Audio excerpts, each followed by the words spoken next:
Hello viewers, myself Renuka Sharma from Government Women's Polytechnic College, Ajmer. Today our topic is Skin Venation Unit. Skin venation अर्थात skin की dead cells को lift करना। वैसे तो market में कई सारी चीज़ें उपलब्ध है जिससे कि हम स्किन को रिमूव कर सकते हैं।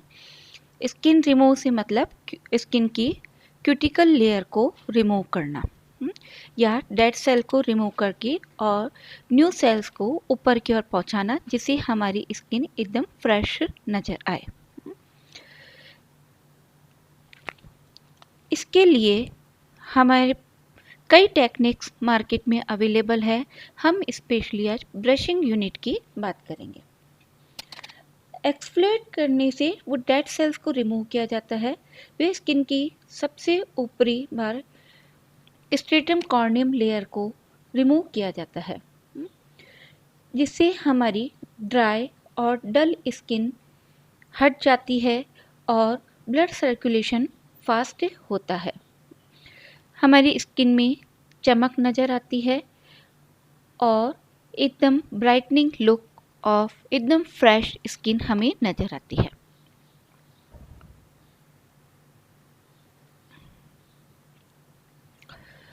मार्केट में डिफरेंट टाइप के ब्रशिंग यूनिट उपलब्ध है।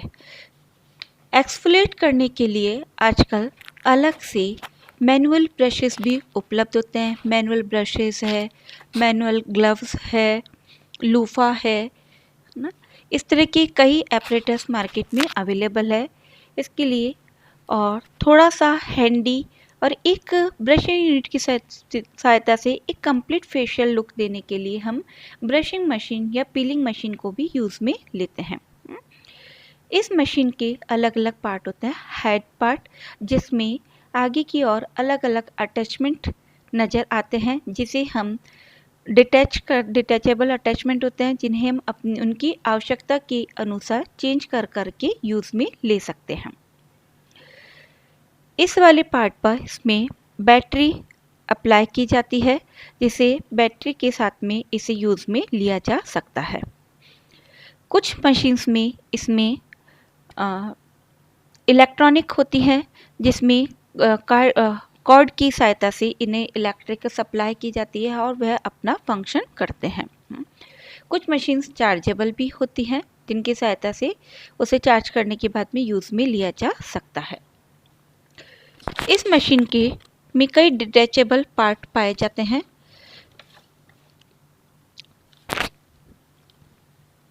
जैसे डीप क्लींजिंग ब्रश। ये क्लींजिंग ब्रश होता है, ये सॉफ्ट ब्रश में होता है। इसमें हम स्किन पर सबसे पहले क्लींजर अप्लाई करके इसकी सहायता से उसमें मसाज दी जा सकती है जिससे क्लींजिंग की जा सकती है। माइल्ड या बिल्कुल हल्का हमें सरफेस लेयर से ही यदि स्किन को क्लीन करना है, मतलब डेड सेल्स को रिमूव करना है, उसके लिए भी हम स्क्रब के साथ में इस ब्रश को यूज़ में लेकर आसानी से सरफेस एरिया को क्लीन कर सकते हैं और हम माइल्ड स्किन पील कर सकते हैं। देन रोलिंग मसाज हेड, यह क्रीम अप्लाई करके फेशियल मसाज देने के लिए काम में लिया जाता है। देन सैंड शीट, या इसे अगर हम कहीं पर नेल्स पे या अगर मैनिक्योर पेडिक्योर में यूज़ में लेते हैं तो इसे एज ए क्यूटिकल ट्रिमर इसे यूज़ में लिया जा सकता है। और फेशियल करते समय या पॉलिशिंग के पर्पज़ से इसे एक्सफोलिएट करने के लिए हम सबसे ज़्यादा यूज़ में इसे लिया जाता है। स्क्रब अप्लाई करने के बाद में इस सैंड शीट को यूज़ में ली जाती है। यह स्किन को एक्सफोलिएट करता है और डेड सेल्स को रिमूव करता है। जितना हमें आवश्यकता लगती है उसी के अनुसार इसे हम यूज़ में लेते हैं। देन स्पंज मसाज होता है। यह मेकअप कोई अप्लाई किया गया है उसे रिमूव करने के लिए, क्लींजिंग करने के पर्पज से, आईज व नोज वाले आईज वाले एरिया के नीचे या अंडर आईज में क्लींजिंग करने के पर्पज से इस मसाजर को काम में लिया जा सकता है।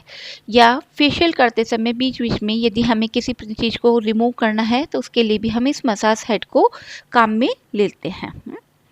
Then latex sponge massage set, जब हम क्यूटिकल ट्रिमर की सहायता से जब हम स्किन को एक्सफ्लोएट करते हैं, डेड स्किन सेल्स को रिमूव किया जाता है। ये क्यूटिकल ट्रिमर एक तरह से अनइवन स्किन टोन को भी बैलेंस करने का काम करता है। उसके पश्चात हम लेटेक्स स्पंज मसाज हेड की सहायता से मसाज दे सकते हैं और यह स्किन को नॉर्मल करने के लिए काम में आता है। यह आईज और चेक्स वाले एरिया पर भी अच्छे से इसके द्वारा मसाज दी जा सकती है। इस प्रकार से हम सारे इन डिटैचेबल अटैचमेंट को यूज़ में लेते हैं और स्किन को एक्सफ्लोएट करते हैं। अब हम इसका प्रैक्टिकल करके देखेंगे।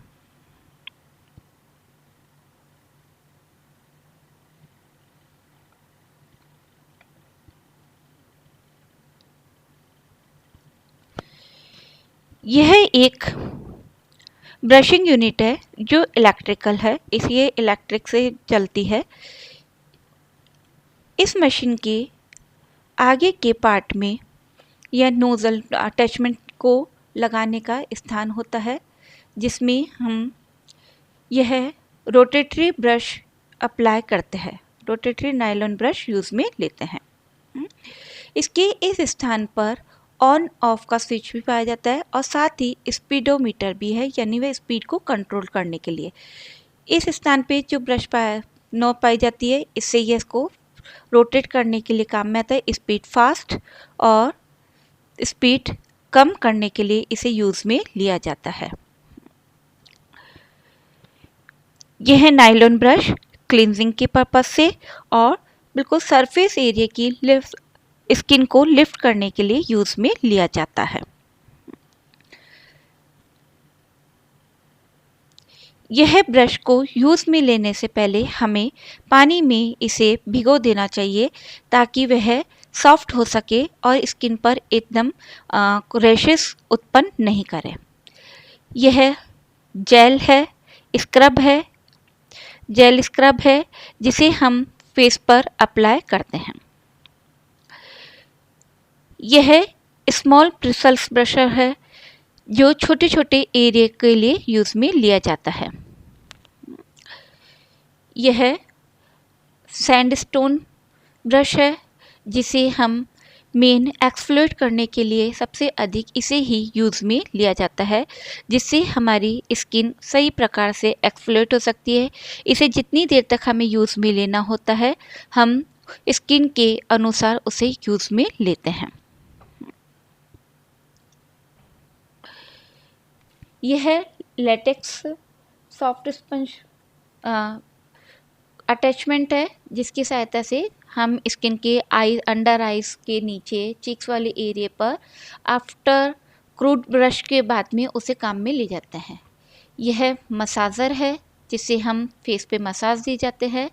ये स्पंज ब्रश है जिससे हम स्किन पर उपलब्ध स्किन पे जो भी कुछ चीज़ रिमूव करनी हो, मेकअप रिमूव करना हो तो हम उसे काम में लेते हैं। सबसे पहले हम सिंपल क्लींजर से हैंडी मसाज दे देंगे और स्किन की क्लींजिंग करेंगे। पूरे फेस पर रिमूव करके क्लींजर अप्लाई करेंगे अच्छे से और क्लींजिंग मसाज देंगे। इस समय हम सॉफ्ट स्पंज ब्रश को या सॉफ्ट ब्रिसल्स छोटे वाले ब्रश को भी यूज़ में ले सकते हैं और हैंडी मसाज भी दे सकते हैं। क्लींजर रिमूव करेंगे अच्छे से। क्लींजर रिमूव करते समय हमें कुछ चीज़ों का ध्यान देना होता है कि हम सही प्रकार से उसे क्लीन कर सकें।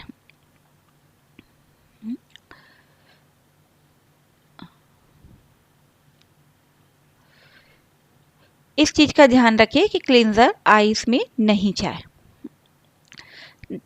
देन हम स्क्रब अप्लाई करेंगे।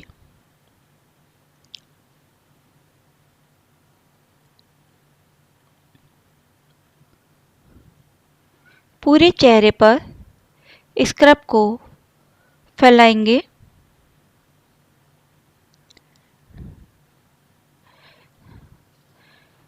कॉस्मेटिक को यूज़ में लेते समय हमें कुछ चीज़ों का स्पेशली ध्यान रखना होता है कि हम कभी भी कॉस्मेटिक्स में डायरेक्ट हैंड डाल के नहीं बाहर निकालें। उन्हें किसी अलग से स्पैचुला वगैरह इत्यादि की सहायता से उन्हें अलग से यूज़ निकालें और उसके बाद में उसे काम में लें।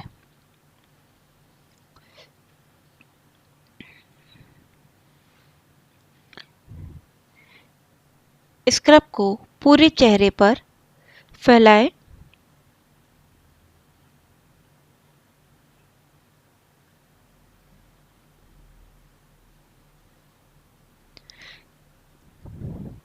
देन ब्रशिंग यूनिट के अटैचमेंट में पहले हम सॉफ्ट ब्रश को यूज़ में लेंगे।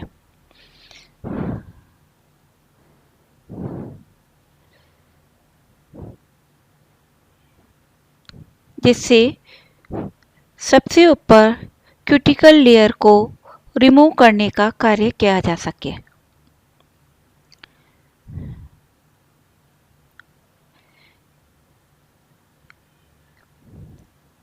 स्टार्टिंग में हम लाइट स्पीड से वर्क करेंगे।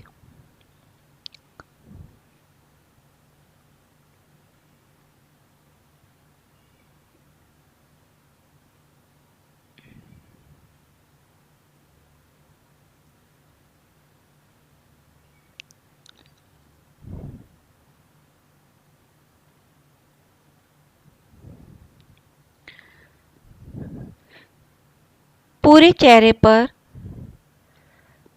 सही प्रकार से 2 से 3 मिनट तक हम रोटेटरी ब्रश की सहायता से स्क्रबिंग करेंगे। यह हमारी सरफेस लेयर की क्लीनिंग करता है।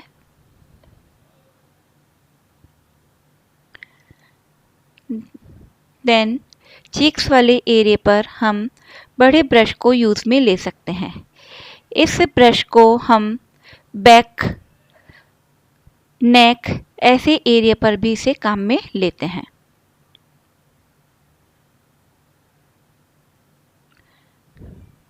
ब्रशेस का यूज़ कितना, कौन से ब्रश को यूज़ में लेना है, कितने समय तक लेना है, यह सब हमें स्किन पर देखकर पता चलता है और उसी के अनुसार हमें यूज़ में लेना होता है। यदि स्किन बहुत ज़्यादा ड्राई है तो हम इसे कम यूज़ में लेते हैं।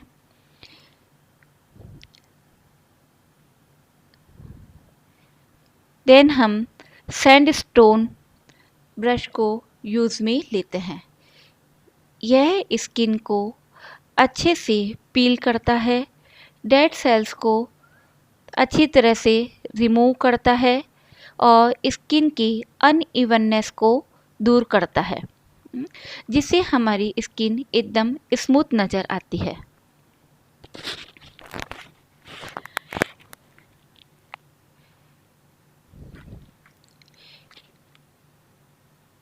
स्किन की डेड सेल्स रिमूव होने से फिर स्मूथनेस के साथ साथ यह ब्लड सर्कुलेशन भी हमारा इम्प्रूव होता है और स्किन के माइनर इम्परफेक्शंस भी दूर हो जाते हैं। यदि ब्लैक हेड्स, वाइट हेड्स है तो वह भी इसकी सहायता से बाहर निकल जाते हैं। देन हम लेटेक्स स्पंज की सहायता से स्किन को बैलेंस करने की कोशिश करते हैं, जिससे कि जो क्रूड सैंडस्टोन से जो काम में लिया गया था उसके कारण थोड़ी सी अनइवननेस या हल्का सा जलन सा कुछ फील होता है, उसे यह वापस बैलेंस कर स्किन को एकदम स्मूथ बना देता है। Latex sponge ice, under ice के पर भी मसाज करने का काम में आता है।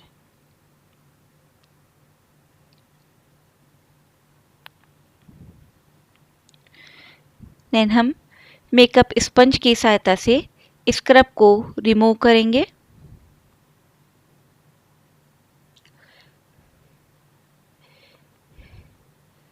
स्किन एक्सफ्लोएट करते समय हमें स्किन को वर्क करते समय ही स्किन में डिफरेंस नज़र आने लग जाता है।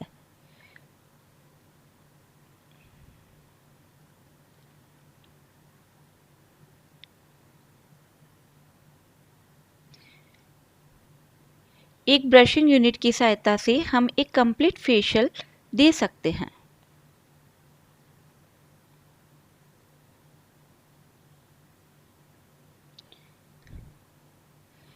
एक बार ब्रश को क्लीन करिए, देन पुनः बचे हुए स्क्रब को रिमूव करिए, जिससे उसके ग्रेन्स हमें आगे मसाज देते समय कोई नुकसान नहीं पहुंचाए।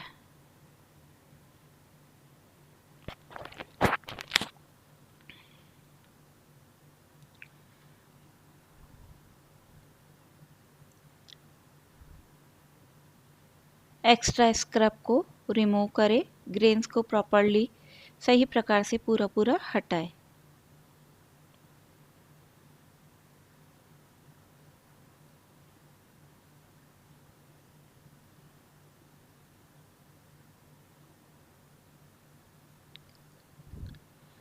अब हम स्किन के अनुसार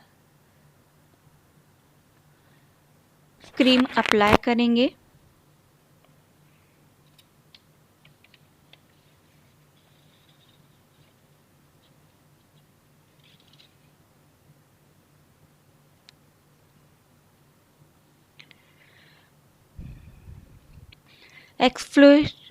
एक्सफ्लोशन यूज़ में लेने से डेड स्किन सेल्स हट जाती है, जो एक्स्ट्रा ऑयल वगैरह जमा होता है वह रिमूव हो जाता है, पोर्स की प्रॉपर क्लीनिंग हो जाती है और नई कोशिकाएं नज़र आती है। मसाजर अटैचमेंट की सहायता से हम इस फेस पर मसाज देंगे, जिससे हमारी स्किन एकदम स्मूथ हो जाती है, ब्लड सर्कुलेशन बढ़ता है। साथ ही स्क्रब करने से जो हल्का सा जलन कुछ लोगों को जिनकी स्किन ड्राई होती है उनको फील होती है, उसको भी वह बैलेंस करने का काम करती है। मसाज करने से ब्लड सर्कुलेशन भी बढ़ता है, जिससे हमारी स्किन को ऑक्सीजन भी मिलती है और जिससे हमारा स्किन कलर टोन भी इम्प्रूव होता है।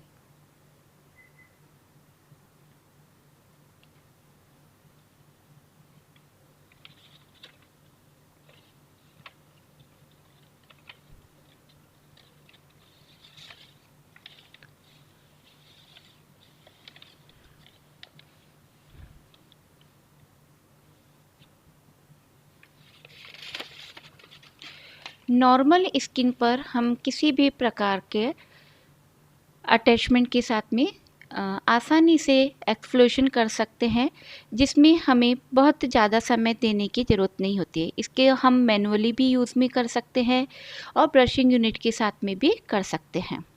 यदि स्किन कॉम्बिनेशन है तो इसमें हम थोड़ा सा मैकेनिकल के साथ में, इलेक्ट्रिक इक्विपमेंट्स के साथ में या कई बार कुछ केमिकल ट्रीटमेंट्स भी यूज़ में ले सकते हैं। अगर हमारी स्किन ऑयली है तो भी हम सिंपल कॉस्मेटिक्स के साथ में, जैसे ब्रशिंग यूनिट के साथ में या जो नॉर्मल ग्लव्स आते हैं आजकल, मैंने उसके लिए एक्सफ्लोटिंग के लिए ग्लव्स आते हैं उसके साथ में, और सिंपल स्क्रब या पैक्स जो आ रहे हैं इनके साथ में एक्सफ्लोट कर सकते हैं।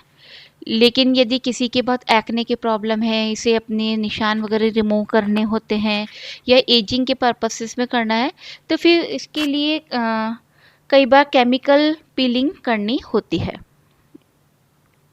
एक्सफ्लोशन हम पूरे बॉडी पार्ट का कर सकते हैं, किसी भी पार्ट के शरीर के किसी भी भाग पर हम इसे यूज़ में लेकर उसे कर सकते हैं। बस अलग अलग एरिया के लिए हमें थोड़ी सी सावधानी रखनी होती है। नाजुक भागों पर हम ज़्यादा एक्सफ्लोट नहीं करते हैं, जो सेंसिटिव पार्ट्स होते हैं उन पे बिल्कुल लाइट हैंड से या लूफा वगैरह का यूज़ में लेकर ही हम वहाँ पे एक्सफ्लोट कर सकते हैं। अदरवाइज़ हम बाकी स्थान पर इन ब्रशिंग मशीन्स के लिए थोड़े से हार्ड ब्रश या सॉफ्ट ब्रश की सहायता से हम एक्सफ्लोएट कर सकते हैं। एक्स्ट्रा क्रीम को रिमूव करें।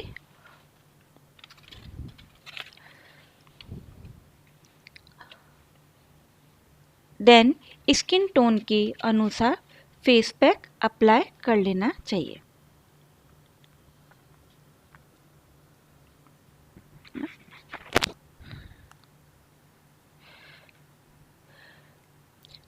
ब्रशिंग यूनिट के यूज़ के साथ साथ हमें कुछ चीज़ें ध्यान रखनी चाहिए। जिनकी स्किन बहुत ज़्यादा सेंसिटिव है या बहुत ही ज़्यादा पतली स्किन है, ऐसी स्किन पे हमें बहुत ज़्यादा ध्यान रखना चाहिए, क्योंकि ऐसी स्किन पे ब्रोकन कैपिलरीज होने की संभावना रहती है।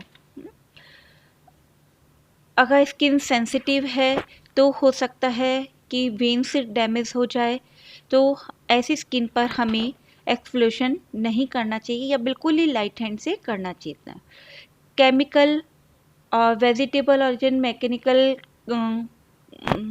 एक्सफ्लोशन को हम यूज़ में ले सकते हैं, लेकिन केमिकल एक्सफ्लोशन करते समय क्लाइंट को उससे किसी प्रकार का रिएक्शन नहीं हो, इस चीज़ का हमें विशेष ध्यान रखना चाहिए। Thank you.